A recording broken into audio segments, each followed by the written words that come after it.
अटल बिहारी वाजपेयी जी का देश है, अब्दुल कलाम आज़ाद जी का देश है। आप बताइए, ऐसे देश में इस तरीके का भाषा का प्रयोग कर रहे हैं, क्या ये समाज में सही है?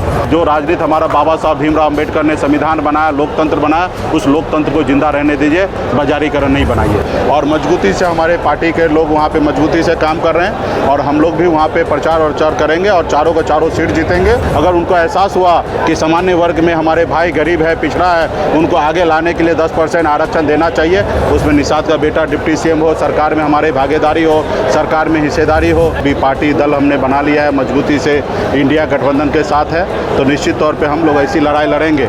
बिहार में यात्रा पे निकले हुए हैं, निषाद आरक्षण संकल्प यात्रा और सरकार बनाओ अधिकार पाओ, ये यात्रा पे निकले हैं 1 अक्टूबर से ही। पूरे बिहार में 38 जिला में रात्रि विश्राम है और ये यात्रा जो है 2 अक्टूबर 2025 तक चलने वाली है। पूरे 1 साल का यात्रा है। ये 3 चरण में यात्रा है। पहले चरण में रात्रि विश्राम करके पार्टी कैडर को मजबूत करना और उसके बाद का कार्यकर्ता सम्मेलन करना और उसके बाद निषाद सम्मेलन करना।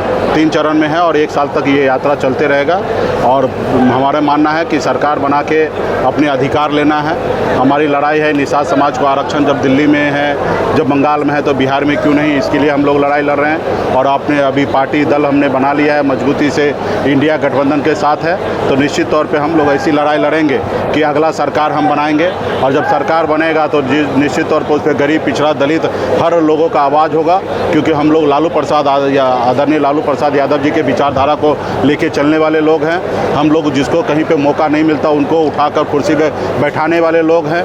हर जाति वर्ग को सम्मान देने वाले लोग हैं। हम किसी के साथ ईर्ष्या रखने वाले जाति धर्म के लोग नहीं हैं। हम किसी को पीछे करने वाले लोग नहीं हैं। हम अपना हक अधिकार हमें चाहिए और दूसरे का भी हक अधिकार उनको देना हमारा कर्तव्य और फर्ज बनता है। तो इसके लिए पार्टी को मजबूत करने के लिए उतरे हुए हैं मैदान में, ताकि अगली सरकार बने, तेजस्वी प्रसाद यादव जी के नेतृत्व में बिहार में सरकार हम बनाएं।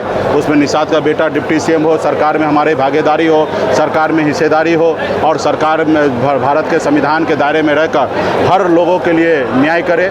जो कभी हमारे स्वर्गीय आदरणीय रामविलास पासवान जी ने आवाज़ दिया था, हम उस घर में दिया जलाने के लिए चले हैं जहां सदियों से अंधेरा है। तो निश्चित तौर पे हम लोगों का कल्पना सोच वही है कि जहां पे अंधेरा है, जहां पे कमी है, जहां पे लाचारी है, मजबूरी है, वहां पे कैसे लोगों को सरकार का मदद पहुंचे।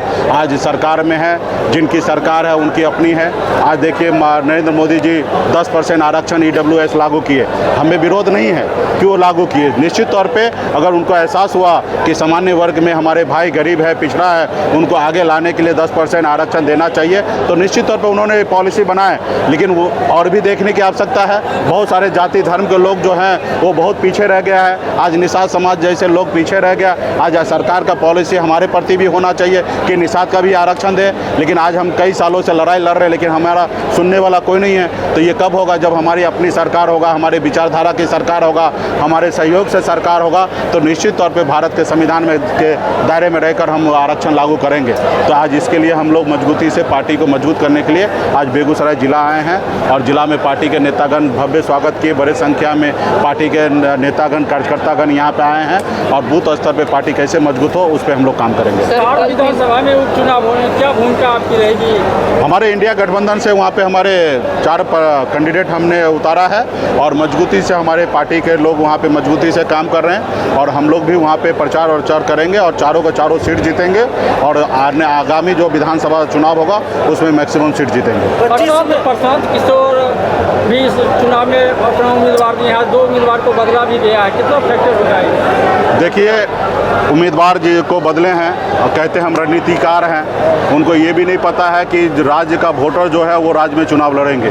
देश का चुनाव के लिए देश का वोटर होना ज़रूरी है। तो आज उनको कैंडिडेट बदलना पड़ा और पूरे बिहार में हज़ारों लोगों को एम्प्लॉय बना के काम करा रहे हैं। राजनीति जो है वो एम्प्लॉय के बेस पे राजनीति नहीं चलने वाला है। अगर ऐसा होता तो अडानी अंबानी भी राजनीति में उतर कर पूरे देश में हर ब्लॉक में, हर पंचायत में एक एम्प्लॉय को खड़ा करके और देश का प्रधानमंत्री बन सकते हैं, लेकिन ऐसा नहीं है। चुनाव जो होता है वो विचारधारा का होता है। सबसे पहले प्रशांत किशोर जी बताएं कि उनका विचारधारा क्या है। आज भी वो सबके साथ है, आज कांग्रेस के साथ भी हैं, कह रहे हैं लेफ्ट के साथ भी हैं, वो भारतीय जनता पार्टी के साथ भी है। आज महाराष्ट्र में चुनाव है, वहाँ पे भी उनका देख रेख है। 2024 में चुनाव है, आपने देखा कि किस तरीके से पूरा मीडिया में जाकर बीजेपी के लिए फील्डिंग किए थे।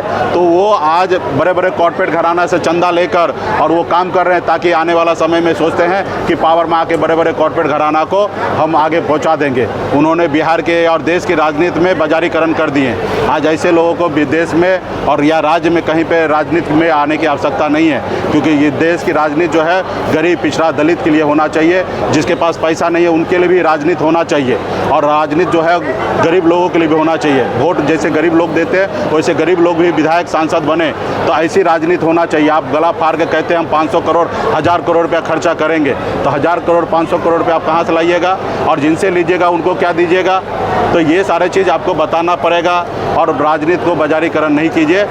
जो राजनीति हमारा बाबा साहब भीमराव अम्बेडकर ने संविधान बनाया, लोकतंत्र बनाया, उस लोकतंत्र को जिंदा रहने दीजिए, बाजारीकरण नहीं बनाइए। धन्यवाद। वो समय आएगा, 243 पे हमारी पार्टी तैयारी कर रही है, और निश्चित तौर पे गठबंधन में है। हमारी कोशिश होगा ज़्यादा से ज़्यादा सीट पर हमारी पार्टी लड़े, लेकिन ये सारे चीज़ें जो है गठबंधन के फोरम पे ही बैठ के चर्चा होगा, और हम लोग मजबूती से ज़्यादा से ज़्यादा सीट लड़कर बिहार में अपनी सरकार बनाएंगे। बेगूसराय के सांसद ने स्वाभिमान, हिंदू स्वाभिमान यात्रा निकाला और बीजेपी सांसद कह रहे हैं कि अररिया में रहना तो हिंदू बनना होगा, और तेजस्वी यादव ने भी कहा कि अगर देखिए, भारतीय जनता पार्टी का काम ही ऐसा है, भारत जलाओ पार्टी।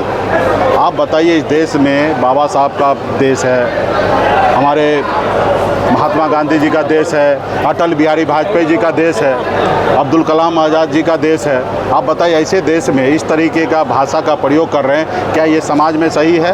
और एक पार्टी का बड़ा नेता, देश का मंत्री, और वो ऐसे एक जाति, एक धर्म के लिए अगर इस तरीके से नफरत फैलाए तो ये देश के लिए सही नहीं है। तो ये लोग नफरत की राजनीति करते हैं।